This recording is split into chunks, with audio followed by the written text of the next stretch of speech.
नमस्कार बच्चों। पिछली कक्षा में मैंने पढ़ाया था आपको व्याकरण रचना से पद परिचय। पद परिचय आज मैं आपको पद परिचय के आवश्यक पहलू पढ़ाने जा रही हूँ।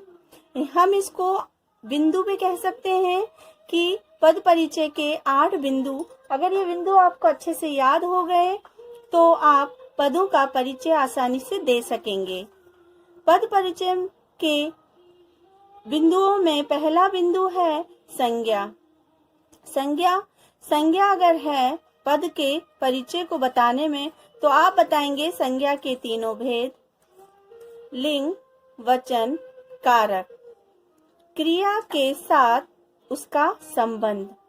एक बार पुनः मैं आपको बता दूं पद परिचय की परिभाषा। वाक्य में प्रयुक्त शब्द पद कहलाते हैं। आपको ये सब पता होगा, यानी कि जो वाक्य में शब्द प्रयुक्त होते हैं वही पद या शब्द दोनों कह सकते हैं हम।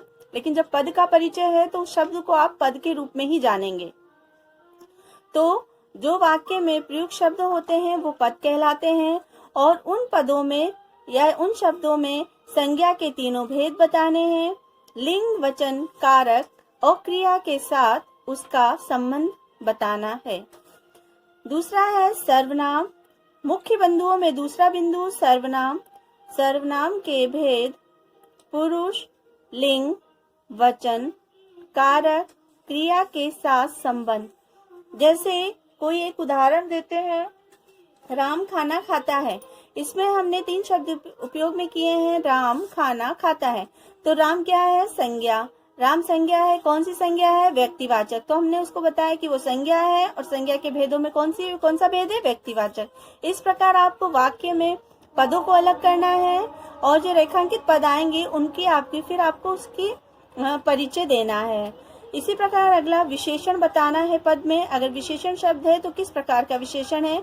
जैसे विशेषण के भेद: गुणवाचक विशेषण है, सार्वनामिक विशेषण है, स्थानवाचक, कालवाचक, जो भी विशेषण हो उसका भेद बताना है। लिंग बताना है, वचन बताना है, विशेषण अवस्थाएं बतानी है। विशेषण की अवस्था आपने पढ़ी होंगी: मूलावस्था, उत्तरावस्था, उत्तमावस्था। उन्हीं तीनों को आपको बताना है पद में। फिर प्रविशेषण का उल्लेख करना है। क्या करना है उसके बाद? प्रविशेषण का उल्लेख। विशेषण में आपको क्या क्या? विशेषण के भेद, विशेषण का लिंग, विशेषण का वचन, विशेषण की अवस्था और प्रविशेषण का उल्लेख। फिर अगला है क्रिया। क्रिया बतानी है। अगर उसमें कोई क्रिया है तो कौन सी है? अकर्मक क्रिया है या सकर्मक क्रिया है? क्रिया में लिंग कौन सा है? क्रिया का वचन कौन सा है? पुरुष बताना है। जैसे आपने पढ़ा उत्तम पुरुष, मध्यम पुरुष, अन्य पुरुष। वो पुरुष बताना है कि अन्य पुरुष है, उत्तम पुरुष है या फिर मध्यम पुरुष है। धातु रूप बताना है। धातु रूप आपने पढ़े हैं, जैसे पठ, खा, आ, जा। वो धातु रूप बताना है क्रिया का कि कौन सा धातु रूप उसमें प्रयोग किया गया है। क्रिया का काल बताना है, क्रिया भी हो रही है वर्तमान में, भविष्य में कि भूतकाल में। वाच्य बताना है। वाच्य आपने पढ़ा होगा: कृतवाच्य, कर्मवाच्य, भाववाच्य। वो भी आपको इसमें बताना है। प्रयोग कर्ता, और इसमें कर्ता और कर्म का संबंध भी बताना है। संकेत बताना है आपको क्रिया और कर्म में। क्रिया और कर्म में आपको क्या करना है? उसके बाद आपको क्रिया विशेषण। क्रिया विशेषण शब्द बताने हैं कि क्रिया भेद, जिस क्रिया की विशेषता बताई गई है उसका भेद बताना है, और उसके बारे में निर्देश देना है कि क्रिया विशेषण है तो कौन सी क्रिया की विशेषता बता रहा है। फिर है समुच्चय बोधक शब्द। समुच्चय बोधक शब्द का भेद बताना है। संयुक्त शब्दों, वाक्यांशों तथा वाक्यों का उल्लेख बताना है। ये मैं आपको, अगर आपने नहीं पढ़े हैं तो मैं आपको ये सब पढ़ाऊंगी और समझाऊंगी।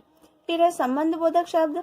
आपको पता है एक दूसरे से संबंध बताने के लिए और, यद्यपि, किंतु, परंतु लगाते हैं हम, वही इसमें उसके भेद बताने हैं। पदों का पदबंध बताना है कि एक दूसरे से पद किस रूप में बंधे हुए हैं, कौन से संबंध से बंधे हुए हैं। वाक्यांशों से संबंध का निर्देश बताना है कि वाक्यांश से एक दूसरे का क्या संबंध है, वो किसको कौन निर्देश दे रहा है। फिर है विस्मयादि बोधक शब्द।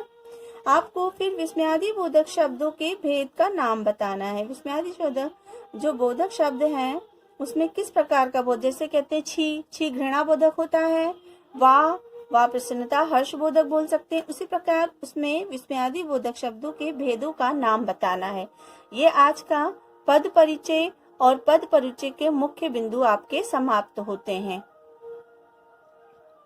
नमस्कार, धन्यवाद।